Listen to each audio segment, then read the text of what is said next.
Así que no temas, porque yo estoy contigo. No te angustias, porque yo soy tu Dios. Te fortaleceré y te ayudaré.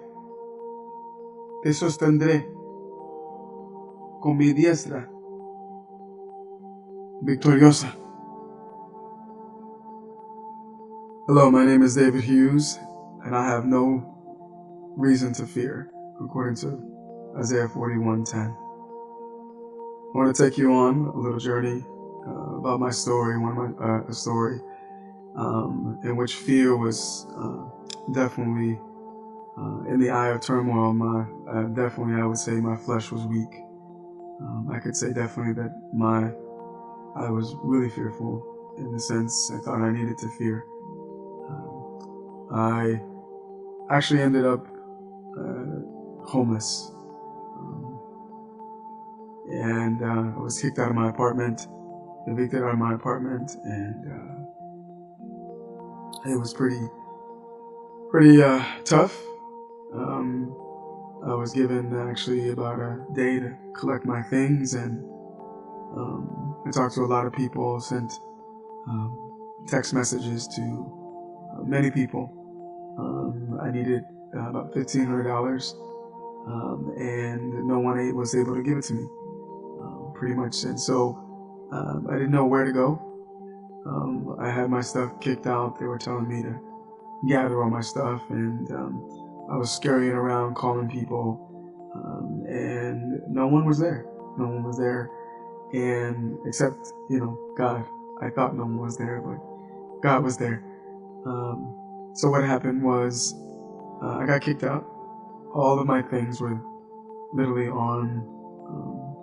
kicked out. It was in a garage, set out actually on the lawn. It was raining that day. It was pretty gloomy.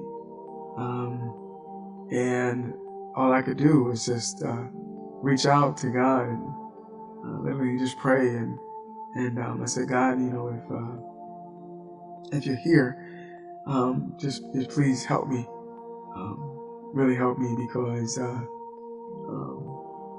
didn't know where to go, and no one to call. I called my parents. I couldn't really depend on them. I couldn't depend on a lot of friends. They didn't have the money, so I was kicked out.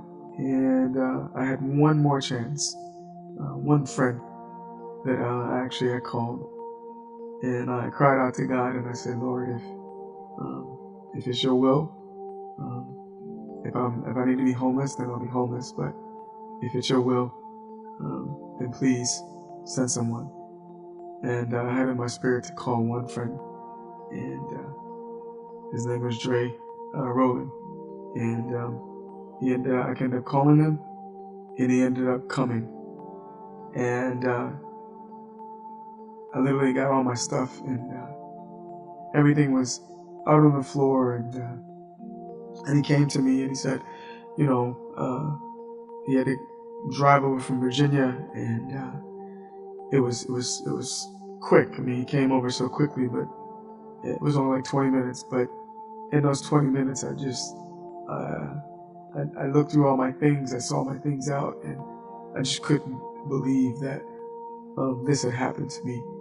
But at the same time, I cried out to God, and I said, God, you're a healer.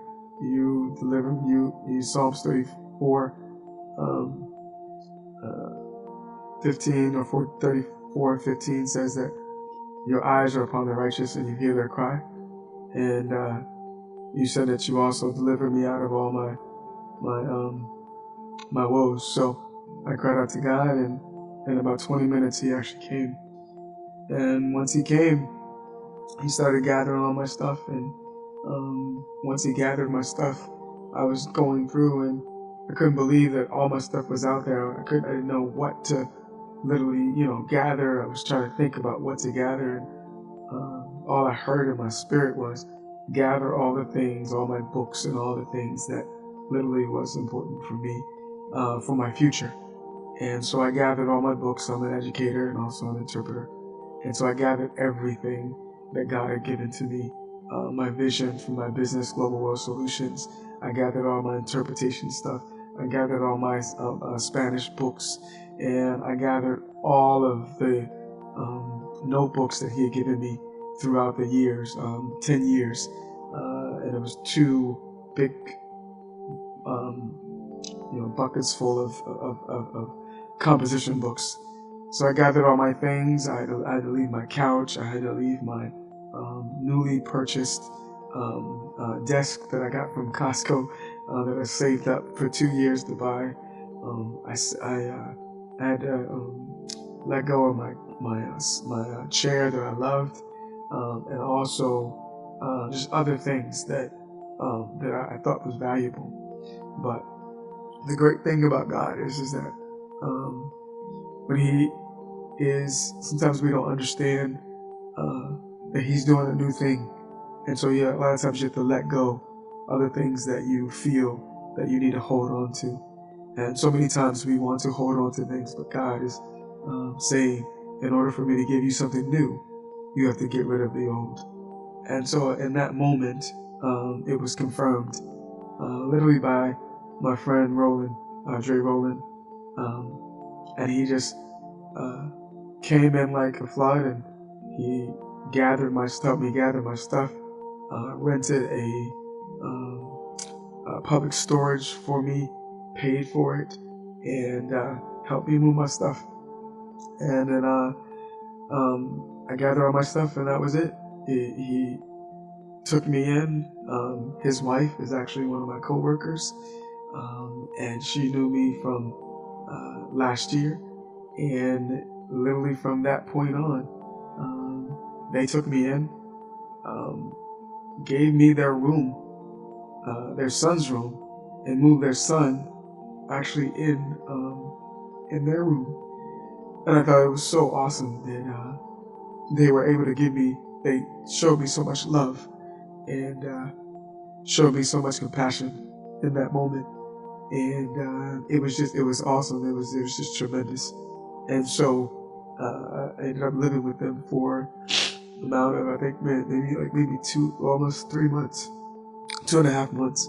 And from those 2.5 months, I knew what God had sent me there to do. He sent me to learn about being a father, learn about family life, and also to impart to him about really who Christ was. So through me, he learned about Christ and started reading the Bible more, and started reading and relating to his wife more, started listening to her more, and started praying more. So I want to just let you know that in that moment where I thought I had crazy fear, I should have feared everything, what I ended up realizing is that God is a provider, and that God truly, truly does hear your cry. So, I personally, my name is David Hughes, and I know I have no reason to fear. This situation gave me that proof, and I know that there are a lot of things going on in the world today. There's riots. There's the Black Lives Matter movement. There are a lot of hostility between races and creeds and people around the world. But I just always think about Genesis 1:27, and it says that God created us in His image and His likeness. He created them, male and female. So that means that if you're a male or a female, God created us. And if you think about it, He created us in His likeness. And so if you're black, or if you're white, or if you're Latino, or if you're Indian, or if you're, Asian or whatever, we all are created in His image and likeness. And if we are created in His image and likeness, that means that there is a little Asian, right? That if you can think about it, right? God, there's a little black in God. There's black in God. There's Asian in God. There's white in God. There's Latino in God. There's all of those races there. And if you really think of the awesomeness and the greatness in God, is that God is an awesome God. God is a fun God. God is is not boring, because think about it, if all of us were made the same, we would be drones. But because he made us in fruitful colors and hues and different hues and different textures of hair and those type of things, we are made in his spirit. We are a spirit, we're a soul, we are a spirit, we possess a soul, and we live in a body. And so therefore, if we are made in the image and the likeness of Christ, then we should celebrate each other. Think about all of the great things that African Americans bring to the culture. You talk about arts, music, mathematics, singing, all of those things. You think about the Southeast Asians. They bring their Bali music and their concoction of French and black. You look at Caucasians and people that were from the Caucasus Mountains, and you look at those are people from the Vikings and all of that. And if you look at Latinos is a fusion, right, of beautiful different hues and colors of different ethnicities. And if you really look in the Latino culture, you can find black, you can find white, you can find Indian, you can find all of that meshed together, right? Aborigines, you can find all of that culture in that one group.